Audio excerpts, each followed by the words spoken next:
ഷൈസെ യുണീക്ക is commerce Kottayam. ഞാനിവിടെ A2ലാണ് ഇവിടെ വന്നത്.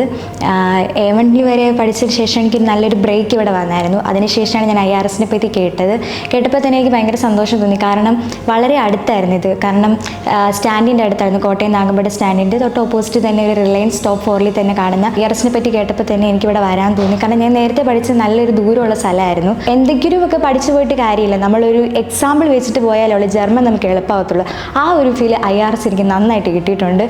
ഏത് ഉറക്കത്തിൽ വേണമെങ്കിൽ ചോദിച്ചാൽ പോലും അവ നല്ല രീതിയിൽ പറഞ്ഞു തന്നിട്ടുണ്ട് എൻ്റെ മിസ്. അതുപോലെ തന്നെ ഇവിടുത്തെ HOD ആണെങ്കിലും എല്ലാവരും ഭയങ്കര ഫ്രണ്ട്ലി ആണ്. എനിക്ക് ഭയങ്കരമായിട്ട് ഇഷ്ടമുണ്ട്. ഇവിടുന്ന് B2 ഈ മന്ത് കൂടെ ഉള്ളു, കഴിഞ്ഞ് പോകുമ്പോൾ ഭയങ്കര സങ്കടമുണ്ട്.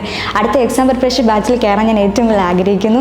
കാരണം ഇത് അത്രയ്ക്ക് അടിപൊളിയാണ്. എനിക്ക് തോന്നുന്നത് ഇവിടുത്തെ ഡ്യൂറേഷൻ പലതിനെ സംബന്ധിച്ചുള്ള ഇവിടെ 1 വർഷം 8 മാസമൊക്കെയാണ് പല സ്ഥലത്തും. പക്ഷേ ഇവിടെ 6 മാസമുള്ളൂ. അപ്പോൾ 6 മാസം എന്ന് കേൾക്കുമ്പോൾ നമുക്ക് ഓർമ്മ വരും, ഈ 6 മാസത്തിൽ നമ്മൾ ജർമ്മൻ പഠിച്ചെടുക്കുമെന്ന്. ബട്ട് ഭയങ്കര സിമ്പിളാണ്. 6 മാസത്തിൽ നമുക്ക് ജർമ്മൻ നല്ല ഫ്ലുവൻസ് ആയിട്ട് സംസാരിക്കാൻ നമ്മൾ ഇവിടുത്തെ മിസ്സുമാർ സഹായിക്കുന്നുണ്ട്.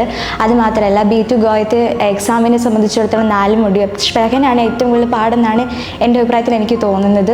അതിവിടെ നന്നായിട്ട് പഠിപ്പിക്കുന്നുണ്ട്. 2 സെക്ഷനായിട്ടാണ്, ഡിബേറ്റ് ഉണ്ട്, അതുപോലെ തന്നെ നമുക്കൊരു തേമ പ്രസൻറ്റേഷനുണ്ട്. അതായിക്കോട്ടെ ഇവിടുത്തെ മിസ്സുമാർ നമ്മൾ നന്നായിട്ട് പഠിപ്പിച്ചൊരു ഫ്രണ്ട്സ് ആണെങ്കിലും നമുക്ക് നന്നായിട്ടൊരു ഓപ്പൺ ആയിട്ട് നമുക്ക് ചോദിച്ച് ക്ലിയർ ചെയ്ത് പോകാൻ പറ്റും, പേടിക്കേണ്ട ആവശ്യമില്ല. IRSലെ മറ്റൊരു കാര്യം എന്ന് വെച്ചാൽ ഗ്യോത്തയുടെ സെയിം എക്സാം റൂൾസ് തന്നെയാണ് ഇവിടെ ഇവർ കൊണ്ടുവന്നത് തന്നെ. പ്രത്യേകിച്ച് 2 കാൻഡിഡേറ്റ്സ് കാണും, ഇവിടെ 2 ടീച്ചേഴ്സും കാണും. അവിടെ എങ്ങനെയാണോ എക്സാം ചെയ്യുന്നത് അതുപോലെ തന്നെ സെയിം ഫീലാണ് ഇവിടെ സ്റ്റുഡൻസിന് കിട്ടുന്നത്. അതുകൊണ്ട് തന്നെ ഒരു ഫിയർ ഞങ്ങളുടെ കുട്ടികളുടെ ഇടയിൽ കാണുന്നില്ല. +2 ഏത് സ്ട്രീം എടുത്തെറിഞ്ഞവർക്കും ജർമ്മനിയിൽ നല്ല പോസിബിളാണ്. പ്രത്യേകിച്ച് അതിന് സയൻസ് മാത്രമല്ല, കൊമേഴ്സ് ആയാലും കമ്പ്യൂട്ടർ സയൻസ് ആയാലും ഹ്യൂമാനിറ്റീസ് ആയാലും ആർക്കും വേണമെങ്കിലും അവിടെ പഠിക്കാൻ പറ്റുന്നതായിരിക്കും. അതിൻ്റെ ഒരു പ്രത്യേകത എന്ന് പറഞ്ഞാൽ +2 നമുക്ക് 60% മാർക്ക് വേണം, അത്രയും മാത്രമേ ഉള്ളൂ.